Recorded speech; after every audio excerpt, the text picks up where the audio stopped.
روزگار ختم ہو گیا بالکل، نہ بیٹے کی نوکری لگتی ہے نہ شوہر کی نوکری لگتی ہے، جبکہ خود اتنے اچھے ہیں، نمازی پرہیزگار ہیں، الحمدللہ ہم بھی نماز کے پابند ہیں، اس کے باوجود بھی گھر میں رزق نہیں ہے، روزی نہیں مل رہی ان کو کہیں۔ جی بریک سے پہلے میں ایک وظیفہ بتا رہا تھا، اس کے حوالے سے میڈم نے بھی بتایا فجر کی نماز کے بعد دعا وغیرہ قبول ہوتی ہے، تو اسی سے متعلق ایک آیت ہے، حضرت حاجی امداد اللہ مہاجر مکی رحمۃ اللہ علیہ شیخ العرب والعجم، بڑے بزرگ گزرے، تمام مقادیر فکر میں بڑی عزت ہے ان کی، تو حضرت نے فرمایا کہ فجر کی نماز کے بعد اگر اس سورہ شورى کی آیت نمبر 19 70 مرتبہ پڑھ لی جائے، اللہ لطیف بعبادہ یرزق من یشاء وهو القوی العزیز، یہاں بھی ڈسپلے ہو جائے گی انشاءاللہ یہ، تو اس کو 70 مرتبہ پڑھ لینے سے اللہ پاک ماشاءاللہ دن بھر کی رزق روزی بھی آسان فرماتے ہیں اور آگے مستقبل کا روزگار بھی آسان فرما دیتے ہیں۔ ایک تو یہ بات ہو گئی۔ پھر ایک دوسرے عالم حضرت مولانا مفتی ظہور علی خان صاحب رحمۃ اللہ علیہ، انہوں نے شرطیہ کہا ہے کہ فجر کی نماز کے بعد اگر سلام پھیرتے ہی 19 دن تک پابندی سے اس آیت کو بغیر نماز قضا کیے ہوئے وقت پہ پڑھ کے وہیں بیٹھے بیٹھے اس آیت کو اگر پڑھ لیا جائے اور 70 مرتبہ پڑھا جائے تو 19ویں دن سے روزگار کے دروازے بے پناہ وسعت کے ساتھ کھلنے لگ جاتے ہیں۔ تیسرا یہ کہ بہت سے بزرگان جنہیں فرمایا کہ اسی آیت کو جمعرات میں عشاء کی نماز کے بعد اگر ایک ہی نشست میں 1001 مرتبہ پڑھ لیں، اول آخر درود پاک پڑھ لیں، 7 مرتبہ درود ابراہیمی، اور اس آیت کو 1001 مرتبہ پڑھیں تو بہت جلد اچھا روزگار میسر آ جاتا ہے۔ اور یہ خود میرا بھی پریکٹیکل ہے الحمدللہ، اس آیت کے اوپر تو بہت زیادہ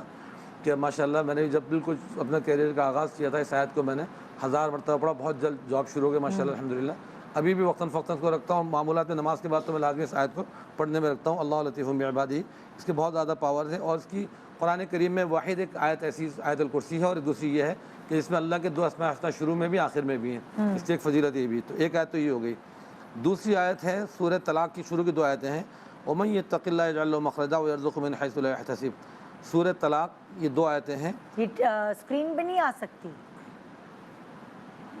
ان آیت کو بھی حسب سہولت، یہ دیکھیں یہ والی، یہی آیت ہے جی ہاں، یہ ابھی آپ پڑھنے کو کہہ رہے ہیں کیا؟ یہ کون سی یہ ہے؟ دوسری آیت ہے، اس سے پہلے اللہ لطیف والی نہیں، یہ بتا کون سی والی یہ آیت؟ سورہ طلاق کی آیت نمبر 3 ہے، یعنی 1 2 3، یہ 2 سے لے کے شروع 2 اور 3 2 آیتیں ہیں۔ تو ان آیت کو بھی رزق کے لیے بتایا گیا ہے کہ جو اللہ سے ڈرتا ہے، تقوی اختیار کرتا ہے، اس کو وہاں سے رزق دیا جاتا ہے جہاں سے گمان نہیں کر سکتا۔ یہ والی آیت ہے جی ہاں، یہ والی آیت ہے سورہ طلاق کی؟ سورہ طلاق کی آیت ہے۔ جی۔ تو خاص طور پہ ڈیورسی کے لیے تھا کہ جب ڈیورس آتی ہے ان کو پریشانی ہوتی ہے کہاں سے رزق ہوگا کیسے ہوگا، تو اللہ پاک نے ان کو تسلی دی۔ اچھا دوبارہ سے بتائیے، جب کیا؟ ہاں جو ڈیورسی ہوتی ہے نا، خواتین ڈیورس ہو گئی تو ان کو بڑی سب سے بڑی مینٹیننس کی پریشانی ہوتی ہے کہ ہمارا مینٹیننس سب کہاں چلے گا کیسے چلے گا، تو اللہ تعالیٰ نے سورہ طلاق کے اندر ان کو تسلی دی تھی۔ یہ جو ابھی چلائی تھی ہم نے یہ سورہ طلاق کی، دوبارہ سے چلائیں پلیز۔ اس میں رزق کا بڑا زبردست اللہ تعالیٰ نے وعدہ فرمایا کہ جو اللہ تعالیٰ سے اگر اللہ تعالیٰ سے پرہیزگاری اختیار کرتا ہے تو اللہ تعالیٰ اس کے لیے ایسا راستہ بناتے ہیں جہاں سے گمان بھی نہیں ہوتا، وہاں سے اللہ پاک اس کو روزی عطا فرماتے ہیں، وَيَرْزُقُهُ مِنْ حَيْثُ لَا يَحْتَسِبُ۔ اور پھر وَمَن يَتَوَكَّلْ عَلَى اللَّهِ، جو اللہ پہ بھروسہ کرتا ہے فَهُوَ حَسْبُهُ، وہی اس کے لیے کافی ہے۔ تو یہ آیت بھی ان اللہ بالغ امرہ، اللہ پاک اپنے جو بھی کام ہوتے ہیں اس کو پہنچ کے رہتے ہیں۔ قَدْ جَعَلَ اللَّهُ لِكُلِّ شَيْءٍ قَدْرًا، اللہ نے ہر چیز کی ایک تقدیر بنا رکھی، مقدار بنا رکھی ہے۔ اس آیت کو بھی حسب سہولت آپ اپنی سہولت دیکھ لیں کہ نماز کے بعد پڑھنی ہے 7 مرتبہ پڑھ لیں یا کسی طرح بھی پڑھ لیں، تو انشاءاللہ اس کی برکت سے اللہ تعالیٰ آسانی فرمائیں گے۔ تیسرا ایک کامن وظیفہ بتا دو اس کے لیے تمام مشکلات کے لیے، سورہ یاسین کی جو بالکل آخری آیتیں ہیں 2، وہ آیت نمبر 82 اور 83، وہ بھی شاید یہاں ڈسپلے ہو جائے گی۔ انما امرہ اذا اراد شیئا ان یقول له کن فیکون فسبحان الذی بیدہ ملکوت کل شیء والیہ ترجعون۔